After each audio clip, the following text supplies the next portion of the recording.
The last time we talked about how to create a survey, how to send for those survey, and then we looked at the various interface on the Google form. So today we are going to be analyzing the survey we've created, and then we're going to use that the data analysis from the response to create an effective customer persona. So in order to do that, we'll first of all go to docs.google.com/forms. When we get there, the last class we clicked on this blank form because we are creating a new survey, but today we are not creating a new survey. We are going to the old survey that we have created, and then we are analyzing the survey. So therefore, what do? We go to the back end. How do you go to the back end? Just scroll down, that's all. So to give you all the surveys that you have created, so what am I looking for? I'm looking for, so let me use this as an example. So I'm going to use this survey to show us how these things is being done. Okay, so I'll click on that survey in order to get to the back end. Now, how many people have responded to this survey? From here, I knew that 34 people have responded to this survey, right? Okay. The last time we talked about these questions, we talked about response, we talked about how to send the survey and all. But today we are going to focus on the response, because that's where we are going to analyze the survey. The last time we talked about question, we talked about individual, we talked about accepting response, we talked about view in sheets. I hope you guys still remember what all these are used for. But the major thing we are going to focus on is this summary section. So in order to focus on this section and analyze this section, we have to open an MS Word, right? If you look at the MS Word I have opened, I want to use this data to create a customer persona, but this is not a comprehensive customer persona, but this is just an example for you to understand customer persona. So in creating a customer persona, it should contain questions, relevant questions, whose response is very vital to your work, business. But for this particular lecture, for this educational purpose, what we are going to be focusing on is the demographic data, which is the name, the age, the gender, the occupation, location. Then we're also going to be looking at the key preferences and behavior, the motivator, hobbies and interests, pain points and challenges. But a real customer persona is more than this. But if you understand what I'm going to do today, you'll be able to generate an effective customer persona based on the kind of data that is relevant to your business. So, but this is the customer persona I'm going to be working on, and the information I'm going to fill on each of these columns, on each of these sections, is going to depend on what I get from the data. Okay, so now let's go to the data. Now if we go to the data, we discover, first of all, when creating a customer persona, remember we are creating a customer persona for a bakery. When creating a customer persona, just give the customer persona a name. So we are going to give the customer persona, let me see, favor, let me say favor, the sweet tooth. You can call it any name, you can call it Ada, you can call it whatever. Do you understand? Alright, so we are giving it a fictional name, right? So we are going to be looking at the age. What age range of our audience are we going to be focusing on? So let's go to the data, let the data tell us. From the data, we discovered that the major age grade is going to be what? 28 to 37. But I can also focus on 18 to 37 or 18 to what? 47. This age range are the most age range. The others are just small. The volume of the others are just not too much. So I'm going to focus on the major ones. If you focus on this 28 to 37, you are good. but I just want to focus on these three. That's 18 to 47 years old. So in my age, I'm going to be writing 18 to 47 years old. That means 18 to 47 years old, they are the ones interested in my product. Okay, so I'll go to gender. When I scroll down and go to gender, I discover that males are more. But if you look at the percentage of men is 55.9%, while percentage of female is 41.2%. If you look at the difference is not that much, so therefore I will pick both. Someone might be asking, why is there male and male here? Some people wrote theirs in small, some people wrote theirs in orders. Some people clicked on orders. Some of the respondents, they clicked on orders and they wrote in small letters, so it could not be differentiated them. You understand? Instead of clicking on the male column or the female column, some people went and clicked on orders, and then that's basically why you have that. But if you look at the discrepancy between the female and the male, is not that much, so therefore I will just say mix. Then I'll go to occupation. Go to my data, let my data tell me the occupations I will focus on. Okay, let my data tells me the occupation I'll focus on. So I've come to occupation. The occupation is kind of fuzzy. I don't really understand what's here. So what do I go to? I'll go to what? The questions. And occupation, I'll go to the question and search for the question that talks about occupation, so that I'll have a clearer view. Okay, I've seen it. So that I'll have a clearer view of how the people responded when it comes to occupation. I discovered that 5 responded that they are students, 4 responded that they are business people, 2 responded that they are unemployed, 2 responded that they are deaf, 1 responded that is a boat driver, 1 responded that is a designer. Now from these responses, it's clear that the occupation I'll be focusing on will be what? Mix. Because my respondents, they come from different occupational background. So now is location.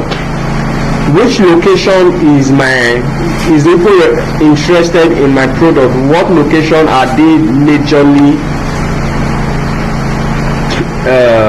in?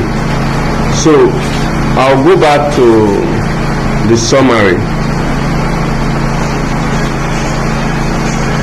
So location, I discovered that the major location is this blue, which is what? Urban. So I'm going to pick urban and just pick urban, because majority of those interested in my product are in the urban region. So in my location, I'm going to write what? Urban area.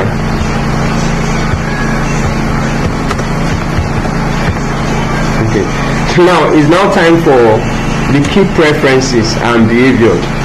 Now key preferences and behavior is talking about the behavior and the preferences of your customer.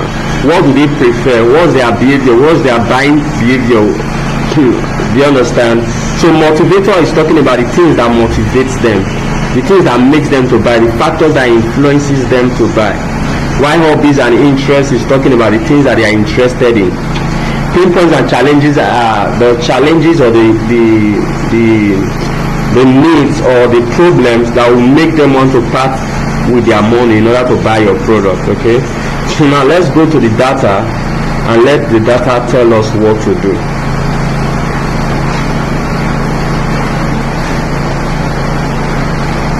Now, how often do you purchase baked goods? If you look at this question, where will this question fall into? How often do you purchase baked goods? Will it fall under key preferences and behavior? Will it fall under motivator? Will it fall under hobby and interest, or pinpoint and challenges? Definitely to fall under key preferences and behavior. How often you purchase baked goods is based on your behavior, or based on what you prefer. So now, what am I going to write now? How often do they purchase? So from this analysis, it's obvious that they purchase what? Weekly. they purchase weekly, right? They purchase weekly, and oftentimes, sometimes they purchase daily and occasionally. So what am I going to write? I'll say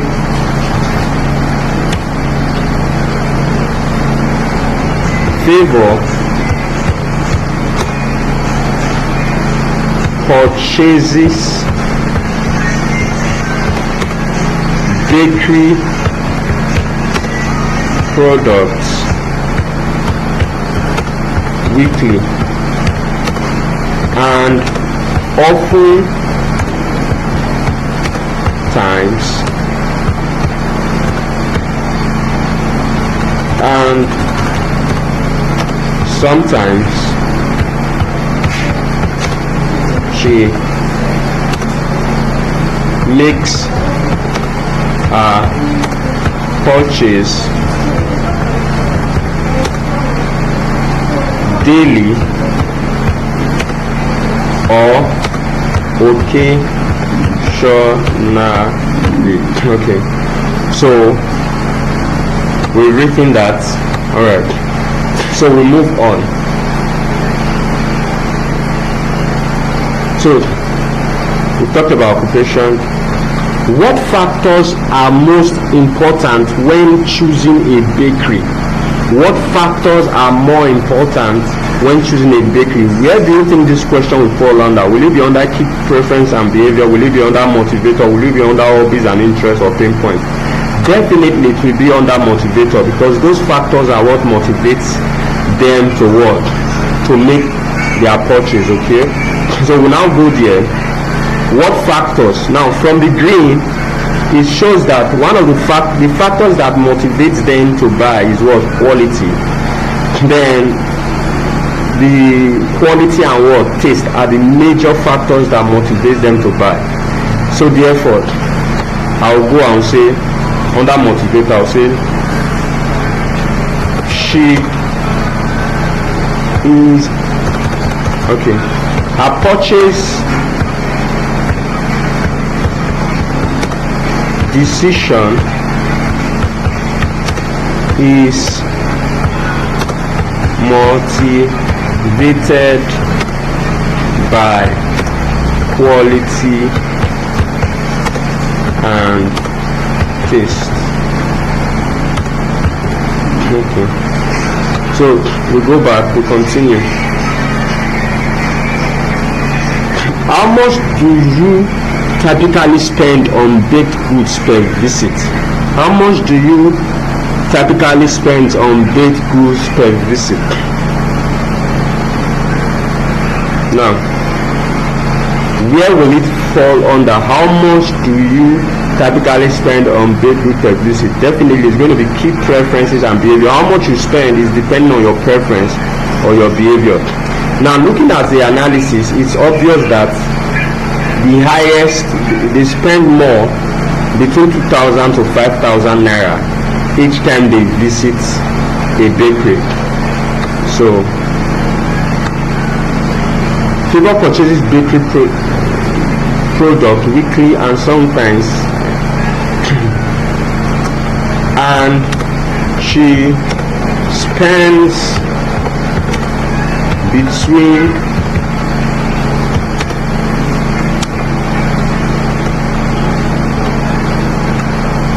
2,000 naira to 5,000 naira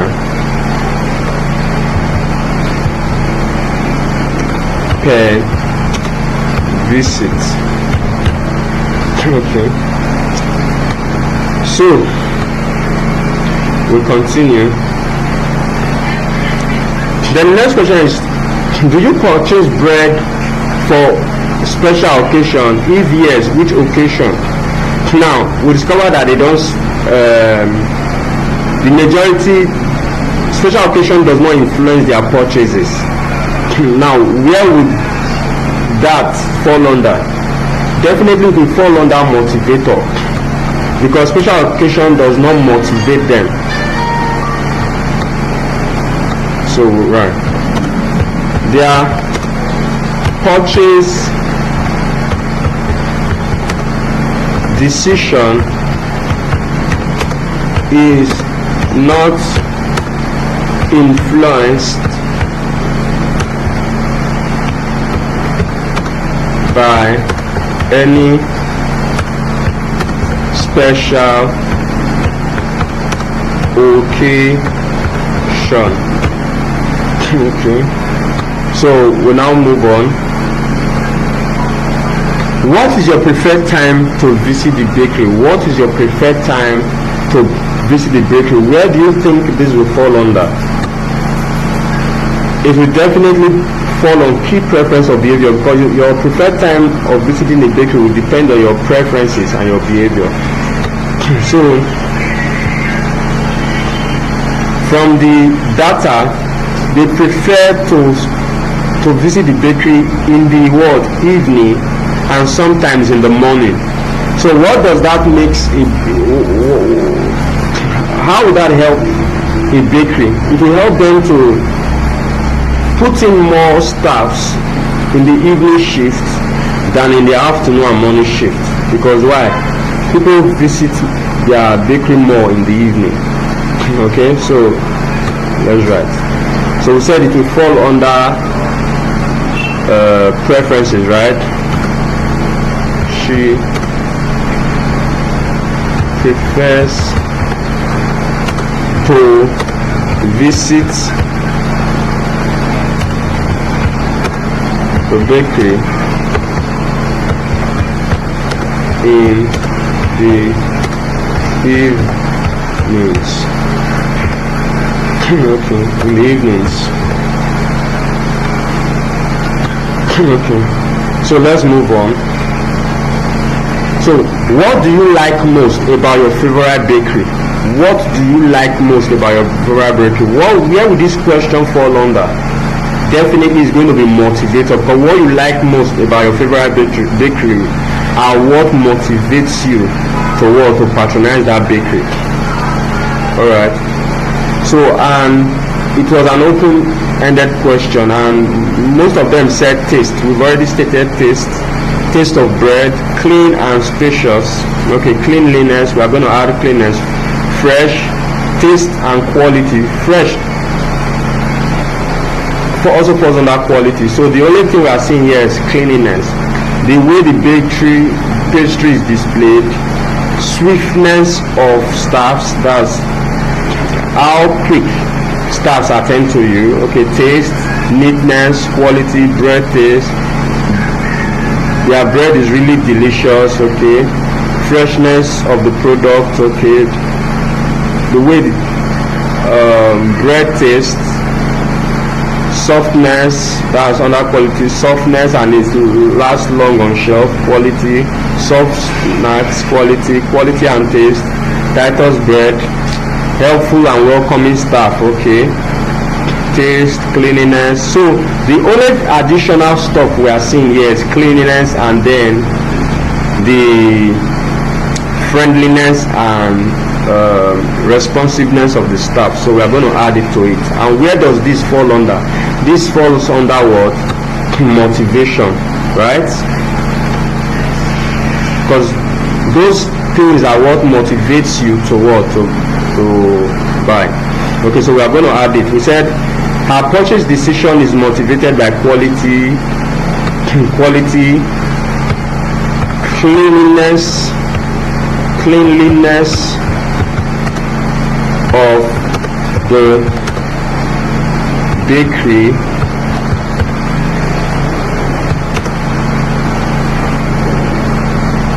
responsiveness of the staffs,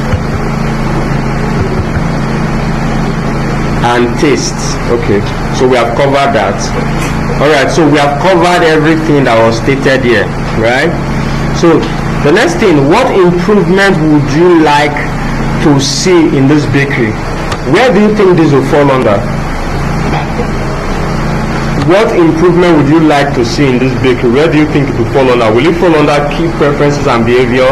Will it fall under motivator? Will it fall under hobbies and interests? Will it fall under pain points and challenges? Remember, the question is, what improvement would you want us to implement, right? So where will you fall on that? We fall on that pain points and challenges, because if a customer is telling you, okay, this is what I want you to improve, they are telling you their pain point, they are telling you their challenges. You understand? So that question, the answer to that question will fall under what? Pain points and what? Challenges. Okay? So to fall under pain points and challenges. So let's go find out. So what improvement would you like to see in a bakery? So this falls under the pain point. So whatever the person is talking about his pain point, right? So now, what are the pain points of the customers? They are craving for what? Quality bread. They are craving for hygienic bakery. They are craving for neatness, taste, standardization, special diet, variety, taste, increased shelf life, neatness. That's quality. Quality, neatness, that's basically what I can see there. Taste, quality, neatness, that's what I have seen. Then special diet and variety. Okay, taste before you buy. It's not everything that you increase shelf life, quality, neatness, faster service. Okay, making good and healthy bread, taste, more preservatives. That's rubbish. The standard should remain the same. Implementing online ordering and delivering to enhance customer convenience. Neat and well ventilated. Selling attractive beverages along with the bread. Improve on quality, less sugar, more butter. Maintaining the quality, more manpower and less sugar. Improve hygiene. Okay, so we have gotten their pain points, so we are going to be picking their pain points gradually. Now, how do we structure the pain point? She desires bakery that are neat and produce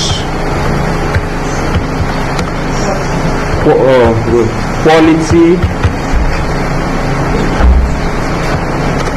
tasty and quality, tasty and tasty bread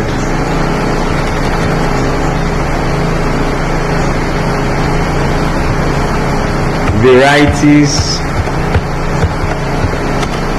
of quality, tasty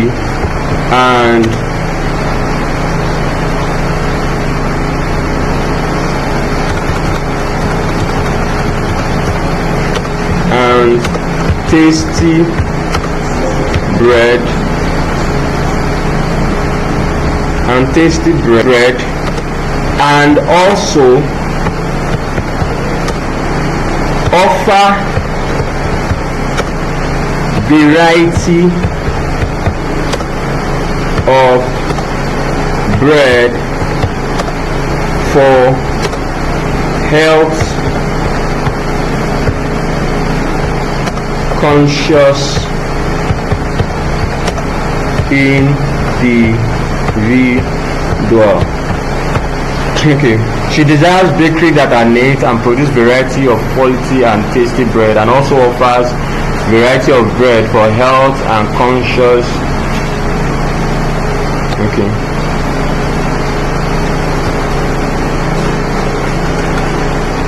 For health conscious individual. Okay, so now let's go back and see if we have captured all their pain points.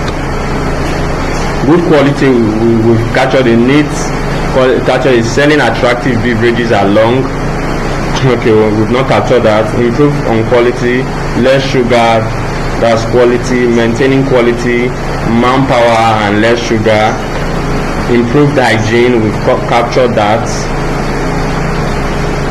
Clean environment, we've captured that. Maintain quality, we've captured that. Okay, so the only thing we've not captured now is selling attractive beverages along with the bread. So let's see how we can factor that in.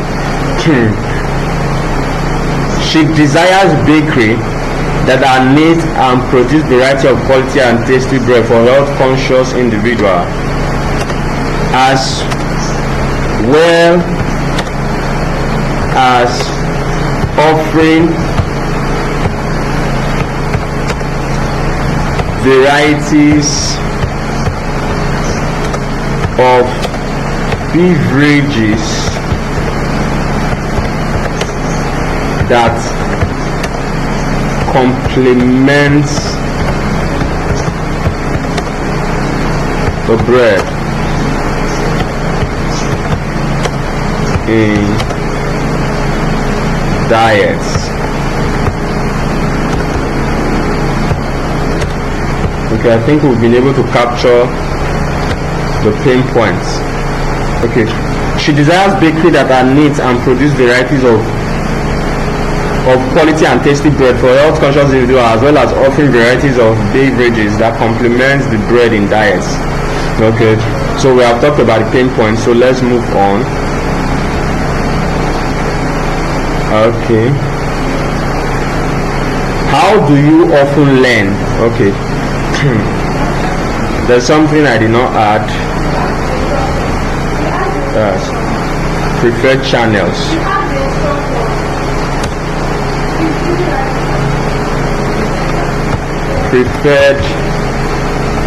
Preferred channels and mode of communication. This is also very important. So these preferred channels and mode of communication is also very important, in the sense that not everybody wants you to reach them on WhatsApp. There are some people that will prefer you to communicate with them with through email. Okay, there are some people that will prefer for you to communicate with them through Facebook. There are some people that will prefer for you to communicate with them through what's it called, WhatsApp or whatever. So preferred channels and mode of communication is talking about where your customers are, all the channels where your customers are always visits, as well as the mode of communication they would prefer for you to reach them. You understand? So it's very important. So we also have to capture it in our work, in our data. So let's go and check. Now, how do you usually learn about new bakeries and their product? Where do you think this will fall under? Definitely under preferred channels and communication, because where you learn it also matters. That means you visit that place. For instance, if you learn about bakeries on Facebook, if you learn